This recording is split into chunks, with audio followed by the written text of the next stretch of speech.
havia um projeto de alteração da LEP. O projeto da LEP estava em estágio avançado. Ele já havia sido aprovado no Senado, estava em discussão na Câmara e em vias de ser aprovado.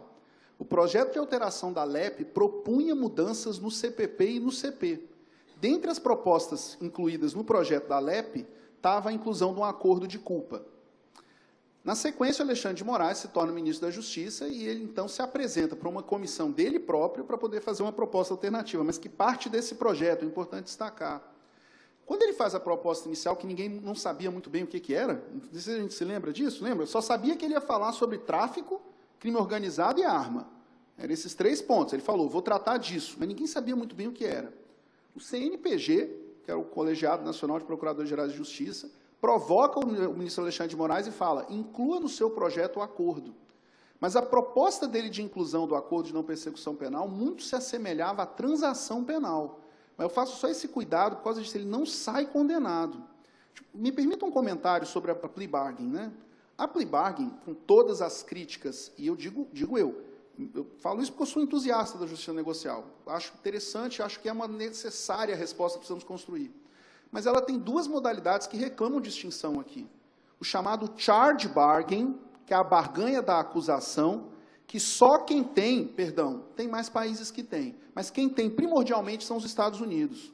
A Inglaterra, que tem oportunidade da ação penal, não tem charge bargain, eles não barganham a acusação. E eu acho que a discussão num país como o Brasil tem que rechaçar por completo o charge bargain, porque é no charge bargain onde ocorre o abuso. Quando o acusador vira para o cara e fala, confesso que eu ponho um homicídio simples. Esse é o risco. O risco está aí. Quando o sujeito negocia com o investigado, facilitando a conclusão investigatória do exercício da ação penal. Esse ponto eu nem falo. Isso tem que ser rechaçado veementemente no Brasil. E agora eu preciso fazer uma advertência. Aos maiores críticos da justiça negociada, eles importam as críticas dirigidas a esse charge bargain. Nós não temos isso, não aparece em nenhum projeto e, oxalá, ninguém invente esse negócio aqui, porque o resultado vai ser brutal. Agora, o sentencing bargain, dá um falso cognato aqui, não é acordar sobre a sentença, é acordar sobre a pena, que é modalidade que acontece na colaboração premiada, que é a modalidade que acontece nos acordos de culpa, e isso é uma coisa que a gente tem que trazer imediatamente. Esse é um ponto que acho necessário. E essa distinção, me parece, eu acho que nós tiramos mais lições dos europeus do que dos norte-americanos. Porque a premissa dos norte-americanos é a barganha da acusação. E essa é brutal. Um país que tem dificuldades seríssimas de accountability institucional, tanto do Ministério Público, quanto do Judiciário, quanto da Polícia, é gravíssimo a gente propor algum tipo de alternativa assim.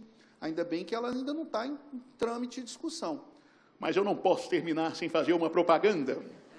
É porque o meu colega Rodrigo Cabral escreveu sobre o acordo de não persecução penal no projeto anticrime. Ele que escreveu a parte dele. Né? Um cara elegante, chique, não vai fazer propaganda, eu faço. Coordenado pelo Suxberg. Fui, eu coordenei. É eu que juntei no Word, foi eu Ctrl+V e fechei o arquivo. Mas fora a brincadeira, ele comenta o acordo de não persecução penal que faz projeto Alexandre de Moraes, resolução 181 e, puf, coloca lá. Muda a premissa, porque se é por lei e tem juiz, então eu posso tocar a punibilidade do fato. Se não tem lei e se não tem juiz, eu só consigo resolver se eu não tocar a punibilidade. Essa é a premissa do acordo. Porque se houver solução de punibilidade no acordo de não persecução penal, terão razão os autores das ADINs. Os números, para quem quiser olhar, 5790, 5793.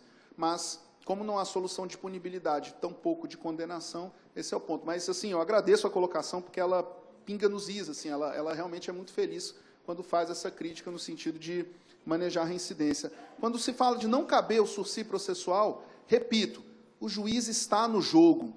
O juiz está no jogo.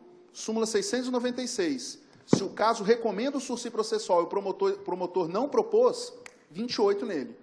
Então, e aí a gente vai fazer o controle qualitativo, subjetivo. E aí, realmente, eu acho que faz sentido ter mesmo uma instância de controle da outra. Perdão.